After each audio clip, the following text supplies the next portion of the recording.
1. I'm a surfing instructor.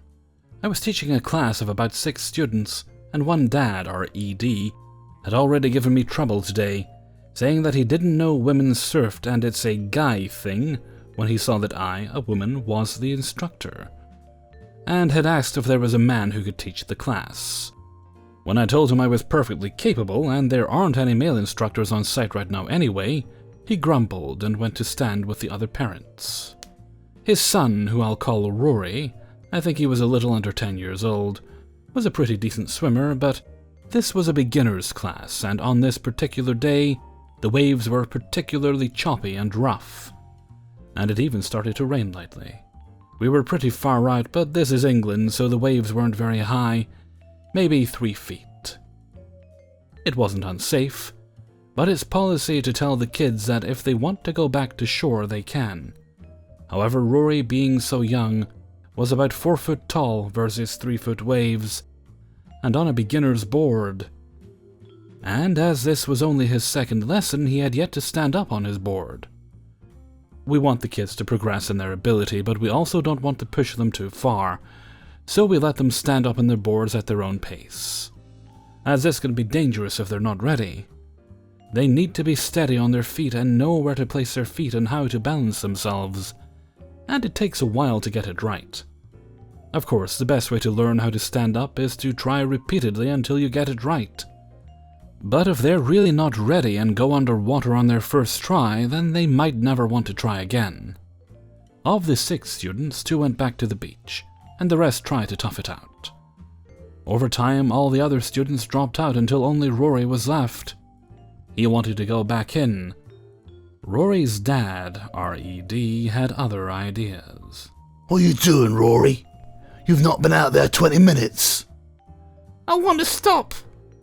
Fine, stand up on your board and you can come in. I watched the interaction play out, but as I'd had an issue with ED already, my manager told me to stay out of it so long as Rory wasn't in danger. But I still hung close by just in case. A wave was approaching, so Rory kneels up on the board. He tries to stand, and before the wave even hits, he loses his footing. As I said, the 3 foot tall waves weren't huge, but to the 4 foot tall Rory they were plenty big, and enough to push me about 5 feet forward. Rory gets fully submerged, so I hurried back after him. I could see him kicking underwater, but every time he tried to get back up, another wave hit and pushed him back down. He poked his head up once and managed to take a big gulp of air. But then he got pushed under again before he could grab his board. I got within a couple of feet, abandoning my board to go under myself. I grabbed Rory and basically yeeted the kid out of the water onto his board. He clung to the board, and I held it until a large wave came. I climbed onto my board and told him to lie flat on his board, and he did. At which point, the wave shoved him forward until he could put his feet on the sand. As Rory was the only student still out there, I went back in too and followed him to shore, and saw ED yelling at him. What are you doing? I pay for these lessons. You have to learn to stand up. I don't want to surf. I don't give a toss. I paid you doing it. Sir, if Rory And you? What were you playing at? Pulling him out. He couldn't get back up. You should have let him learn. He was unable to. You should have let him figure it out. You shouldn't have interfered. I thought you were a teacher. You should know this. I wasn't about to let him drown. At least he'd have learnt. You're pulling him up toward him fuck all. Rory would have drowned if he was under any longer. You should have let him figure it out. This went on for a few more minutes, with ED insisting I did more harm than good by pulling Rory up, and me telling him that if I hadn't done anything, then Rory could have drowned. I probably should have left them to it, but I wanted to get across how dangerous that situation could have been, in case ED ever puts Rory in a situation like that again. I don't think it worked, though. ED and Rory were tourists, only in town for a couple weeks, and I've never heard from them again. Hope Rory is okay, wherever he is. 2. First, some backstory. My aunt has a schnauzer who has become severely underweight due to her losing most of her teeth and being 12 years old. In an attempt to help her gain some weight, I decided to make some homemade dog treats. They are tuna flavored. They also look like golden brownies. This is important later. I was sitting at the bus station waiting for the bus to take me to my aunt's house. I had an overnight bag between my legs with the clear container of treats on top. A woman and her crotch goblin sat down next to me. He was wandering everywhere while she spent the entire time on her phone. His eyes locked onto the container of dog treats. I want a brownie. They're not for you, they're... Give my son a brownie. But ma'am, You're fat enough, you can share your brownies. I'm not an evil person. But that jab at my weight pushed me over. I said, fine, and took out a dog treat. Crotch Goblin took a giant bite, and immediately started gagging and choking. The EM started freaking out, screaming for help.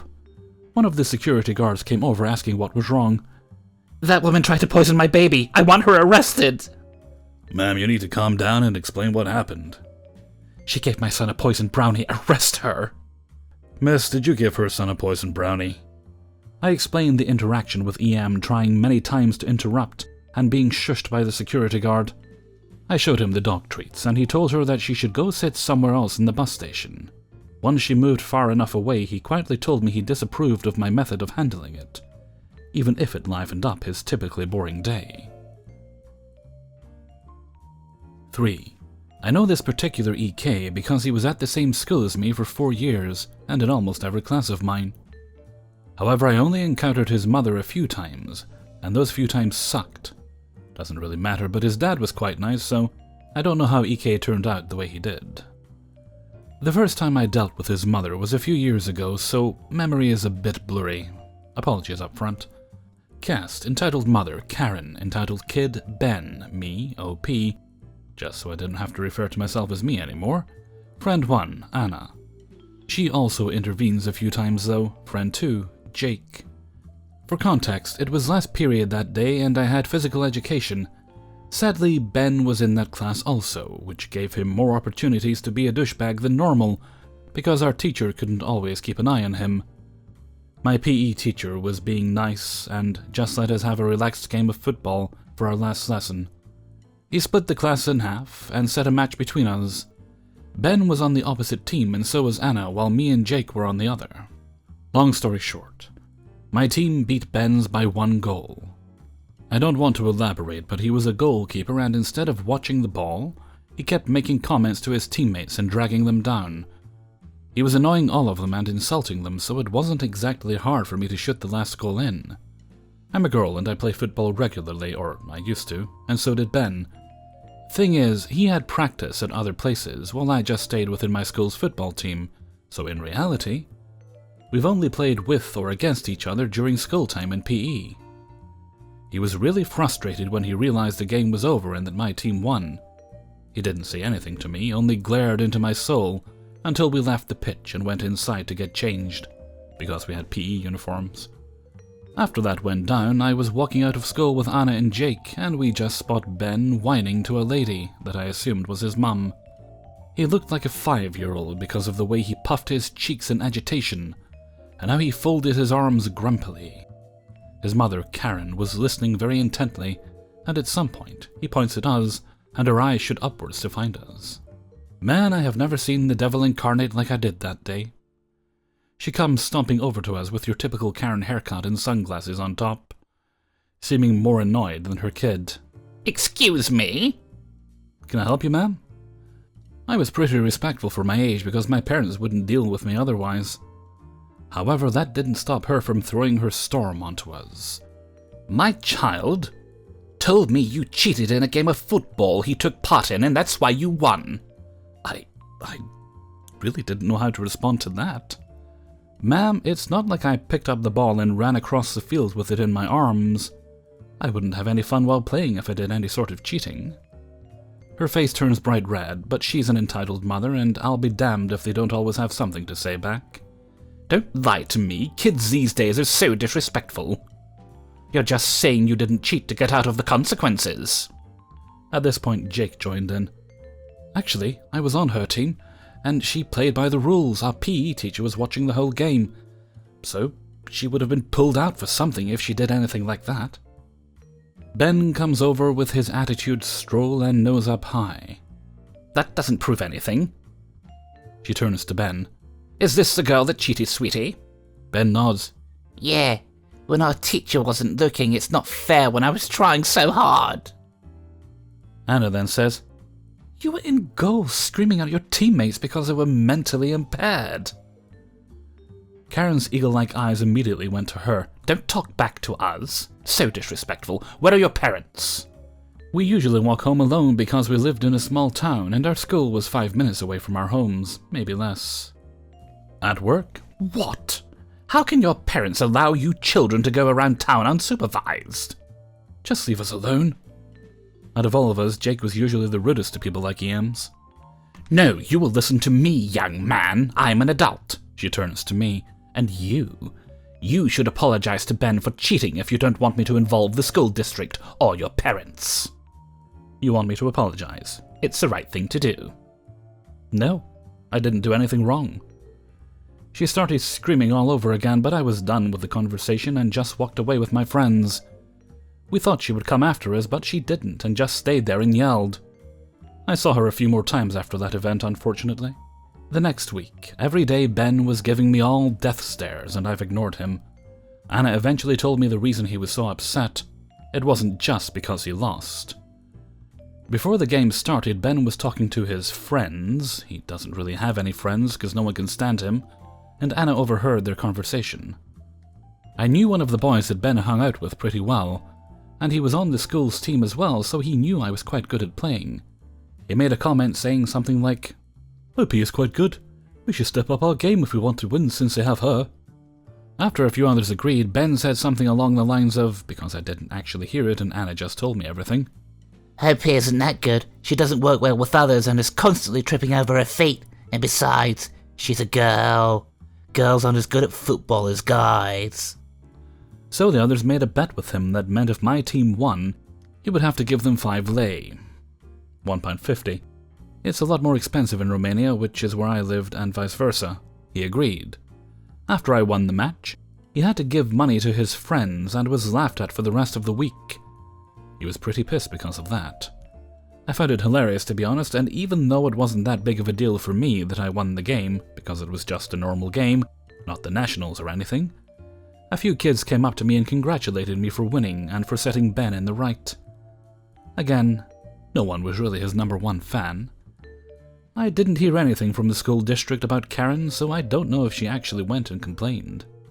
That's the first time I met an EM. I was used to EKs, but I didn't know adults were in on this as well. I was uncomfortable during the whole thing. Thanks for listening, guys. 4. So this happened a while back, but it still gives me PTSD from retail hell. I figured I'd give it time to settle before I posted, since she was a rather notorious nutjob in the shopping plaza. Likes to write reviews, call corp, level 100 Karen tactics. Even comes back after saying she'd never use our stores again. After this particular encounter with her, she came back like 2 or 3 weeks after causing a scene. A real piece of work, but anyway. On to the Karening. It was a busy Saturday morning, so far an overall normal day on the job in the local chain pet store. Was getting close to lunchtime. Got to talk to some of my favorite customers, was in a pretty good mood to be honest. That didn't last long. Enter Karen, Mr. Karen, and their brood of Karenlings in tow, heading straight for my section, the fish. They had to wrangle a toddler or two away from touching things, before they finally got over to where they wanted to be. After finishing helping another customer with their fish, asked these lovely people if they needed any help. Of course they said yes. So I went over to my sink with all my equipment, prepped a bag, a plastic container, and a net, and asked which fish they wanted to get today. To my dismay, she pointed at the biggest goldfish we had, and said one of the toddlers wanted 2 of them to replace his other ones. Now, as a fish retailer and a fish lover as well, when you hear a parent say replace and goldfish in the same sentence, there's usually some animal abuse involved in the death of the innocent little goldies. I personally have kept goldfish properly for years, large tanks and ponds. Oldest was a 10-year-old rescue who grew to be almost a foot long in the time I had him. Swim in peace, my big boy. Did what I usually do in this particular event, and asked if they had a setup and what size the tank was, which I ask anyway to everyone but my usuals, since I had someone trying to put Nemo in a small tank because the kid wanted it. Didn't even know it was a saltwater fish. It's just my go-to, since I know those types of people get angry when their fish die, and apparently it's always my fault. Oh boy, this is where it gets Karen-y. The lady completely ignored my question and repeated what her son wanted. Those ones. Repeat those scenes 2 more times until she finally motions with her hands that the tank is nothing more than a 1-gallon torture chamber in the kid's room. I said, okay, that's a bit small for those larger goldies. Can I suggest you start with one of the smaller ones, or even a beta, or something more suited to a small volume water? Explained that goldfish can live for a long time and grow very large if well taken care of. That they have a lot of personality and make great pets, but also require a lot of care compared to other fish, since they're very messy and large. Also explained that although they can survive in a small tank for a little while, they'll likely be cleaning the whole thing daily. Fish nerd stuff in simple Karen's terms, right? Here I was hoping this would turn her away from the goldies, but she didn't take anything I said in at all, and repeated that she wanted 2 of the big ones. At this point, I knew I wasn't going to get anywhere with her. The kid kept repeating, What fish? over and over again. One fish, one fish, one fish, one fish. Looked around for a manager just in case it blew up. So, as patiently and kindly as I could muster, I said that I'm not comfortable with selling the fish in the event that they will likely die soon after going home. Then she dropped this on me. Oh, well, the last ones lasted 3 months. With the most sickly, sweet grin on her face, like she thought that would win my stubborn ass over. Unlike most pet store employees, I cared a lot about my work babies, and didn't want to see them purposefully suffer at the hands of a toddler. I just put my equipment down and went quiet, shaking my head with a sad look on my face, then breaking my inner screaming by repeating that they can live for 20 years or more with even a little TLC. What killed me is I knew her husband and one of the older sons kept more sensitive fish, and knew better than to throw goldfish in anything under 30 gallons. But they're unfortunately always accompanied by Karen, and she's quite obviously whipped them good. Poor guys. And finally, cue Karen making a scene. When I put my stuff down, she visibly became irate and angrily looked at her husband, saying that I won't sell her the fish. Husband and older kid looked at each other, knowing this was about to get ugly. Calmly suggested they go somewhere else, but by God does Karen need to escalate it. After a few curt remarks at her husband and insults towards me, she demands that she sees the manager. Now. All the while she's continuing to shower me with insults, cuss words. How dare I not sell her fish? That I can do that. That the customer comes first. That they're just feeder fish. They're gonna die anyway. The cussing alone sent me into disassociation. Didn't think as I was turning around to run to the back of the store before I burst into tears or anger. Emotionlessly retorted that he's going to say the same thing, but okay. Toddler starts screaming as he didn't understand why he didn't get his fish yet. Karen got red in the face and yelled as loud as she could that she didn't fucking care, and I hauled ass to the back with tears forming and customers around the scene watching the whole thing. Many had young kids, which a few ended up leaving the store due to the language and bad example this lady was setting for their own kids. Finally made it to the back mid-breakdown. One of my co-workers asked if I was alright on the way, and I yelled back not at all as I was running. Boss man takes one look at me and was like, holy hell, what happened? Defeated by Karen, I reply that there's a very irate customer who wanted to speak to the manager, that she is causing a scene and is cussing and yelling, and also running off other customers. He let me sit in the office while he dealt with it. Apparently Karen went off on him too, even continued to slander me as she argued and berated him. Finally, after all that, her and her bitch-whipped and embarrassed family left. Of course she wrote a seething review on Yelp. On our own survey papers, she actually bought something after causing a scene, just to get that survey link. Called Corporate, every single literal essay she wrote had inconsistencies with the others, just to make the whole thing sound worse than it was with exaggeration and, Oh, poor me. They were rude to me and my son. From what I remember on the Yelp one, she even decided to put customers were leaving because of how rude we were. when in reality most of them didn't want to deal with Karen and her mouthfuls of salt. Though I'll give her this, she did pay enough attention to describe me and my boss in detail, so that everyone who shops there would know we're evil, right? Nothing ever escalated from it, thank goodness. Of course, corporate thought we were the ones who escalated it, but Bossman explained that this lady did all by herself, and even showed them the inconsistency in every review and phone call translation that the corp person had. They didn't care, but didn't push it further. Lady ended up coming back several times after swearing she'd never step foot in our store or the complex again. To our dismay. Oh, and I don't work there anymore either, so at least I'll never have to see her bitch face ever again. I'm never working retail again. My god, the amount of entitlement and animal abuse you see. If you love animals, don't work in the pet industry. People like this are everywhere, and they do this kind of shit to dogs and cats too. Can't tell you how many guinea pigs and birds got returned because little Snotley couldn't take care of it, and EP could care less. But it's always the employee's fault. Am I right? 5. Long ago, I had a house that had an array of beautiful oleander trees.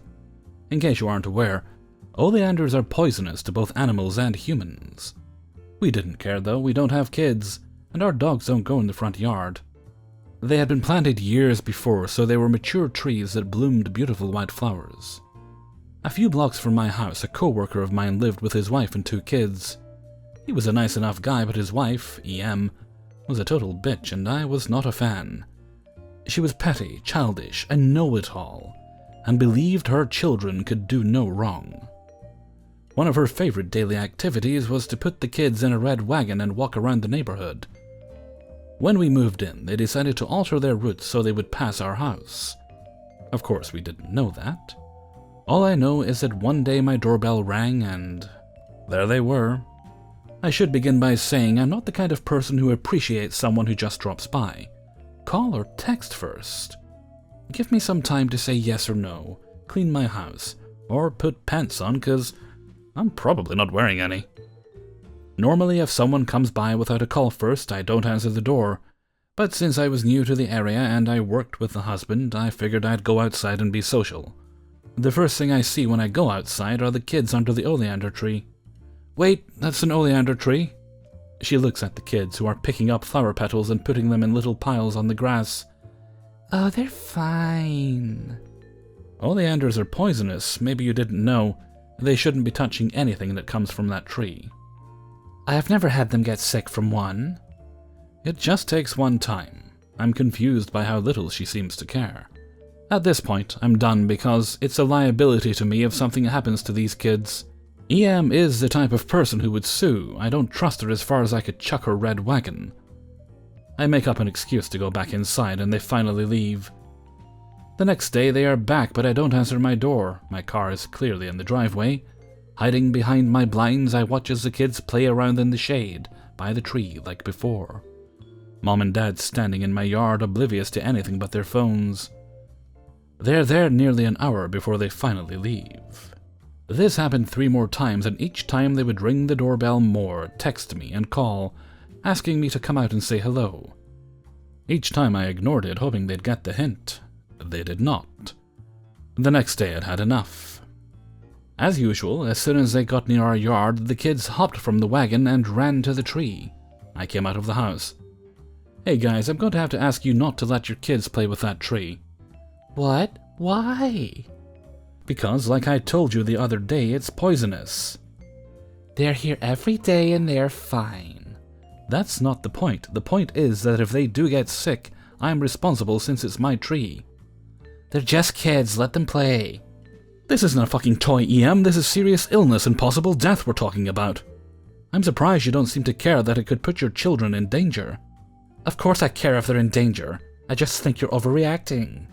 Regardless, please put them back in the wagon and don't allow them to do this again. I'm not comfortable with it. She looks at her husband. I thought you said she was cool. Why is she being such a bitch to our kids? Husband shrugs and looks away. He's on a very short leash, and she's the one holding it. I'm disgusted at him for not saying anything. EM is now sneering at me. I was so happy when you moved in. I thought we could be friends, but clearly that's not the case since you're so unfriendly. I don't feel welcome here at all. I'm thinking, good! And I certainly don't want my children around someone like you. She packs up the kids, all the while telling them I'm mean and won't let them play there anymore. I look to the husband for some backup, but nope. He's looking at the ground and waiting to do whatever EM says next. Pathetic. Hey everybody, Hellfreezer here, and thank you very much for listening to the Impractical Proudness of Parents. IPOP. Number 14. And thank you very much to everybody who allowed me to use their stories and sent in stories for use in this video. Okay, it is currently 11 PM on a Friday. My goal is to have the last video exporting by 12:30 at the latest. Good news is, all stories are recorded and edited. Just need to edit my outro. And once those are done, they're uploading, it's toe wiggling time, hopefully. Or possibly I'll shred some more junk mail. I think I have a little pile left just to get rid of. It's very satisfying using a paper shredder. I've only managed to overheat it once, but that's because it was basically just bzz, bzz, bzz. I didn't give it a chance to cool down. You know, it was essentially just one after the other. So I'll have to be mindful of that, but I'm rather glad I bought it. Okay, and with that I'm going to head off for now. So until next time, thank you very much for listening, and take very good care of yourselves.